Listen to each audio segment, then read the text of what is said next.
திருச்சபை ஊழியங்களுக்கு வெளிப்புறத்திலிருந்து ஊழியம் செய்கிற அன்பான ஊழியருக்கு இவாஞ்சலிஸ்டாக இருக்கட்டும், டீச்சர்ஸாக இருக்கட்டும், இந்த ப்ராஃபட்ஸாக இருக்கட்டும், இதுங்க யாராக இருந்தாலும் திருச்சபை அல்லாத ஒரு திருச்சபையை சாராத வெளியே நின்று அந்த ஃபீல்டு ஒர்க்கோ நின்ற காரியங்களை நீங்கள் செய்கிற அன்பு ஊழியர்களுக்கு என்னோட மிகவும் தாழ்மையான வேண்டுகோள் ஒரே ஒரு விஷயம் தான்.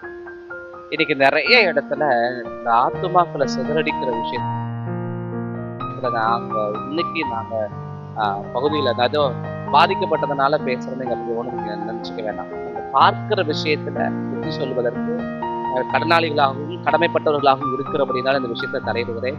ஒரே ஒரு விஷயம்தான், ஒரு ஆத்துமாவை ஒரு சபையினுள்ள கொண்டு வரதுக்கு ஒவ்வொரு ஊழியக்காரமும் எவ்வளவு கடினப்பட்டு கஷ்டப்பட்டு அந்த ஆத்மா கூட போராடி பிசாசு கூட போராடி எத்தனையோ விஷயங்களை கரையும் செய்து அந்த ஆத்மாவை பொறுக்கி எடுத்துட்டு வந்து சபைக்குள்ள கொண்டு வந்து சேர்க்கிற ஒரு காரியம் மிக மிக மிக மிகவும் ரொம்ப கடினமான விஷயம். ஆனா இந்த கடினமான விஷயத்துக்கு மத்தியில இந்த ஆத்மாக்களுக்கும் சொல்லிக்க வேண்டிய ஒரே ஒரு விஷயம் தான், நீங்க கொஞ்சம் நாட்கள் நீங்க வளர்றீங்க, சபைக்குள்ள இருந்து வளர்றீங்க, எல்லாம் கரெக்டா தான் இருக்கிறீங்க. ஒரு குறிப்பிட்ட நாட்களுக்கு அப்புறம் நீங்க பாத்தீங்க அப்படின்னா இன்னைக்கு வெளியே இருக்கிற நபர்களோடு தொடர்பு ஏற்படும் போது உங்களுக்கு மற்ற இடத்துக்கு ஜபத்துக்கு போகாதீங்க, மற்ற ஐக்கியத்துல பங்கு கொள்ளாதீங்கன்னு நாங்க எந்த ஒரு காரியத்திலையும் என் சபையில் இருக்கிற ஜனங்களுக்கு நான் சொல்லுகிறதே கிடையாது. இதெல்லாம் உங்களை ஜபத்துக்கு கூப்பிடுறாங்களோ தைரியமா போங்க, ஆனா அந்த காரியத்தை எங்களுக்கு இன்ஃபார்ம் பண்ணிட்டு போங்க.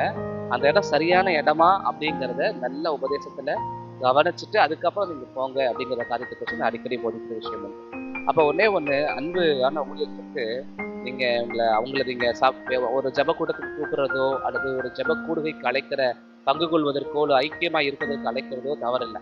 ஆனா அந்த ஆத்துமாவை அந்த சபையினோட இருக்கிற ஐக்கியத்தை உடைச்சிட்டு உங்க கூட மட்டும் ஐக்கியமா இருக்கும்படி அழைக்கிறது மிக மிக மிகப்பெரிய ஒரு தவறு. இதுதான் ஆத்துமாக்கு திருட்டு கணக்குல வந்துடும். அதனால திரும்பவும் நான் சொல்லுகிற ஒரே ஒரு விஷயம், வேறு சபைக்கு போறவர்களை நீங்க பொதுவான ஊழியர்களுக்கு கூப்பிடுகிறது தவறல்ல.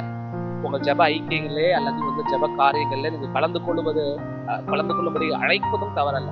ஆனா உங்க கூட மட்டும் இருக்கணும், நீங்க வேற எங்கேயும் போகாதீங்க. அங்க போறதுனால அந்த பாஸ்டர் ஏதாவது சொல்றாரு, அங்க போறதுனால அந்த ஊழியக்காரங்க ஏதாவது ஒன்று சொல்லிட்டு இருக்காங்க, நீங்க போகாதீங்க, நீங்க பேசாம இங்க வாங்க சபைக்குள்ள எங்க கூட ஐக்கியத்துக்கு இருங்கன்னு சொல்லி ஒரு சபையை விட்டு ஒரு ஆத்மா விளக்குறது மிக மிக மிக மிக மோசமான மிகவும் தவறான செயலாகும். அதனால ஊழியர்களுக்கு என்னுடைய அன்பான வேண்டுகோள், தயவு செய்து நாட்கள்ல இந்த விஷயத்தை திருப்பிக் கொள்வது மிகவும் பிரயோஜனமா இருக்கும். இது மிகவும் தாழ்மையான வேண்டுகோள்.